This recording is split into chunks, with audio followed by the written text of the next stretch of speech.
नमस्कार दोस्तों।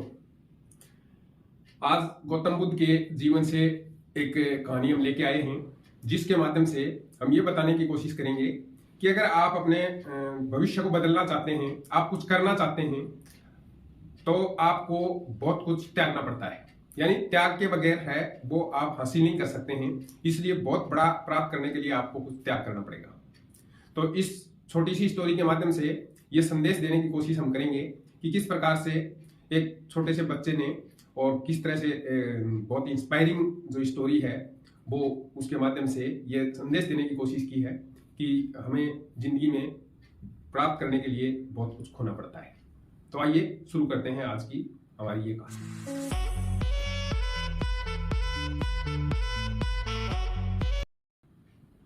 दोस्तों, एक बार की बात है, एक छोटा सा बच्चा था और बहुत गरीब था। न जाने उसके माँ बाप कहाँ थे, कौन थे, कैसे थे, लेकिन वो जंगल में रह करके अपना जीवन यापन करता था। बड़ी मुश्किल से भोजन की तलाश में इधर उधर से भोजन प्राप्त करता और ला करके वो रख देता, और जब उसको भूख होती उस टाइम पे खा लेता। परंतु वो क्या देखता कि उसके भोजन में से कोई ऐसा था जो उस भोजन को चुरा लेता था या उसमें से कटौती कर देता था। तो वो बचा खुचा खाना है वो खा करके अपना जीवन यापन कर रहा था। इस तरह से दोस्तों वो बहुत परेशान था कि मेरे भोजन को कौन चुरा लेता है, जबकि मैं तो बड़ी मुश्किल से भोजन जुटा पाता हूं। तो दोस्तों उसने उस पर निगरानी रखनी शुरू कर दी, और वो क्या देखता है कि जो वो भोजन रख करके वहां छुप करके देखता है, एक चूहा आता है और चूहा उस भोजन को खाने लगता है। जब वो भोजन को खाता है तो उसको वो लड़का है वो पकड़ लेता है और आकर के पूछता है कि हे चूहे, मैं बहुत गरीब बच्चा हूं और बड़ी मुश्किल से भिक्षा वगैरह मांग करके अपना पेट पालता हूं, तुम ये मेरे भोजन में चोरी करते हो। इससे अच्छा ये है कि किसी बड़े घर में जाओ और वहां पर तुम आसानी से अपना भोजन है वो प्राप्त कर सकते हो, जिससे मुझे भी कोई परेशानी नहीं होगी और तुम्हें अच्छा भोजन मिल जाएगा, खूब सारा भोजन मिल जाएगा। तो उस चूहे ने कहा कि मेरे दोस्त, तेरे को उतना ही मिलना है जो तेरे भाग्य में लिखा होगा। तो उस बच्चे ने कहा कि मेरे भाग्य में क्या लिखा है, ये तुम कैसे जानते हो, या तुम्हें कैसे पता, या मेरे भाग्य में सिर्फ यही लिखा है, मेरे भाग्य में ये गरीबी लिखी है। तो उसने कहा कि इसका समाधान तो मैं नहीं कर सकता। इसका समाधान अगर तुम चाहते हो तो तुम गौतम बुद्ध के पास जाओ, वो तुम्हारी इस समस्या का समाधान कर सकते हैं। और दोस्तों वो जो लड़का है उसने उससे पूछ करके और उस दिशा में चल दिया जहां गौतम बुद्ध रहते थे। तो गौतम बुद्ध की रास्ते में चला तो उसको मार्ग में बहुत सारी समस्याओं का सामना करना पड़ा। सूर्यास्त हो गया, उसको भूख प्यास लगी। तो उसने एक गांव में आकर के, और एक अच्छा अमीर घर था, काफी बड़ा घर था, उस घर को देख करके वो वहां ठिठक गया और उसने वहां गुहार लगाई कि मैं छोटा बच्चा हूं, काफी दूर से चल के आया हूं, मुझे भूख प्यास लगी है, थकान भी हो गई है, मुझे विश्राम की जगह चाहिए। तो उन लोगों को दया आ गई और उन्होंने उसको विश्राम के लिए बोल दिया। अब वो बच्चा वहां विश्राम करने लगा तो उनसे पूछने लगे कि भाई तुम कहां से आए हो, कहां जा रहे हो। तो उसने बताया कि मैं सुदूर उत्तर से आया हूं और आगे गौतम बुद्ध तक जाऊंगा, ताकि मैं उससे ये पूछ सकूं कि मेरे भाग्य में क्या लिखा है। तो उन लोगों ने कहा कि हमारे यहाँ एक लड़की है और वो ठीक से बोल नहीं पाती है, इसलिए आप गौतम बुद्ध से हमारी तरफ से भी ये सवाल करिएगा और उसका समाधान अगर वो बताते हैं तो हमें आगे जरूर बताना। ठीक है कहकर वो बच्चा वहां से रवाना हो जाता है, और जब वो आगे चलता है तो आगे उसको एक ऊंचाई वाला पहाड़ मिलता है और उस पहाड़ पे काफी बर्फ जमी हुई होती है, और उस बर्फ में उसके लिए चलना और उसको पार करना बहुत ही मुश्किल होता है। चलते चलते परेशान होकर के वो बर्फ पर जो आगे बढ़ता जाता है, बिल्कुल थक आ जाता है। तभी उसको वहां एक जादूगर दिखाई देता है और जादूगर उसको रोक लेता है, पूछता है कि बच्चे तुम कहां जा रहे हो। तो बच्चा उसको वही जवाब देता है कि मैं मेरे भाग्य का जानने के लिए गौतम बुद्ध के पास जा रहा हूं। तो उस जादूगर ने कहा कि ठीक है, मैं तुम्हें गौतम बुद्ध तक पहुंचाने की मदद करूंगा, इस पहाड़ के उस पार तक पहुंचाने में मदद करूंगा, लेकिन तुम्हें बदले में एक सवाल गौतम बुद्ध से करना होगा, और वो ये कि मैं यहाँ सैकड़ों सालों से तपस्या कर रहा हूं इस ऊंचे पर्वत पर, इस बर्फीले बर्फ से भरे हुए जो हमारा ये पर्वत है इसके ऊपर, तो क्या तुम ये पूछ के आ सकते हो कि मुझे मोक्ष की प्राप्ति कब होगी। तो उस बच्चे ने कहा कि ठीक है, आपका सवाल है वो भी मैं गौतम बुद्ध से पूछ करके आपको जरूर बताऊंगा। और इस तरह से वो चलते चलते गौतम बुद्ध की तरफ बढ़ने लगता है। आगे जाकर के रास्ते में उसको एक बहुत विशाल नदी मिल गई, और उस नदी को पार करना तो उसके लिए लगभग असंभव था, क्योंकि उसका बहाव बहुत तेज था और उसका पाट बहुत चौड़ा था। इसलिए वह वहां खड़ा होकर के ये इंतजार करने लगा कि कोई ऐसा साधन मिले जिससे कि वो उस नदी को पार कर सके। तभी वहां एक कछुआ आता है और वो आकर के उसको कहता है कि हे बालक, तुम यहाँ क्यों खड़े हो, तुम्हारा मंतव्य क्या है यहाँ खड़ा होने का। तो बालक है वो अपनी समस्या बताता है और उसको ये बताता है कि मैं तो गौतम बुद्ध से अपने भाग्य के बारे में जानने के लिए आया हूं कि मेरे भाग्य में क्या लिखा है।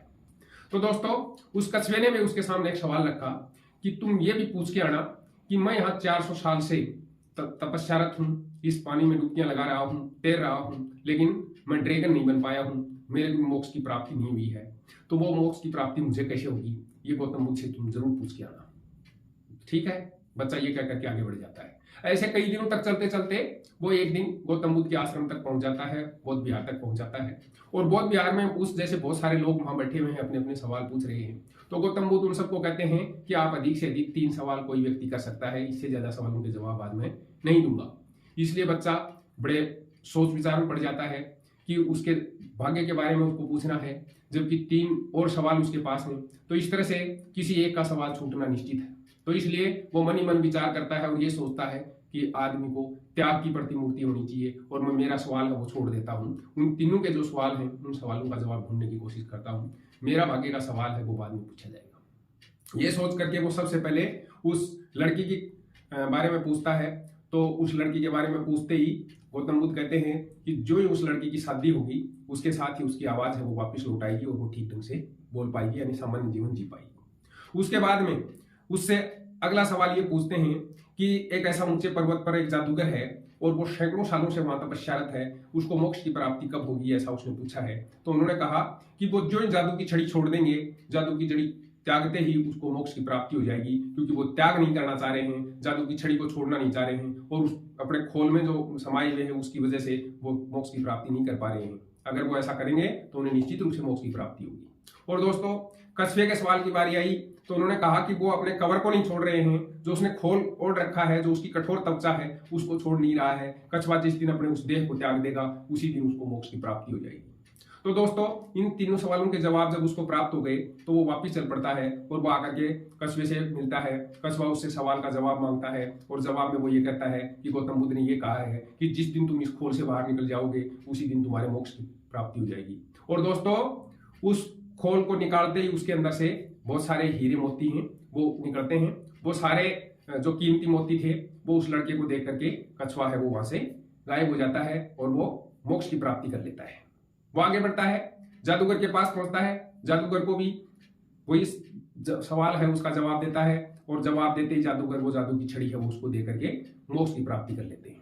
और इस तरह से वो वापस बढ़ करके जब उस अमीर घर की बेटी के पास पहुंचता है तो वहां जाकर के वो जो लोग उससे सवाल पूछते हैं तो उसका जवाब वो ये देता है कि इसके बारे में गौतम बुद्ध ने ये कहा है कि जब ये अपनी गर्भशा लेगी, शादी कर लेगी तो ये बोलने लग जाएगी, सामान्य जीवन जीना शुरू कर देगी। तो दोस्तों वो लोग हैं वो विचार विमर्श करते हैं और उस लड़के के साथ ही उस लड़की की शादी कर देते हैं। और इस तरह से उस लड़के के उद्यम के द्वारा, उसके परिश्रम के द्वारा, अपने स्थान को छोड़ देने के द्वारा इससे उसको ये प्राप्त हुआ, धन की प्राप्ति हुई, जादुई छड़ियों की प्राप्ति हुई और उसका घर बस गया, यानी उसकी शादी हो गई।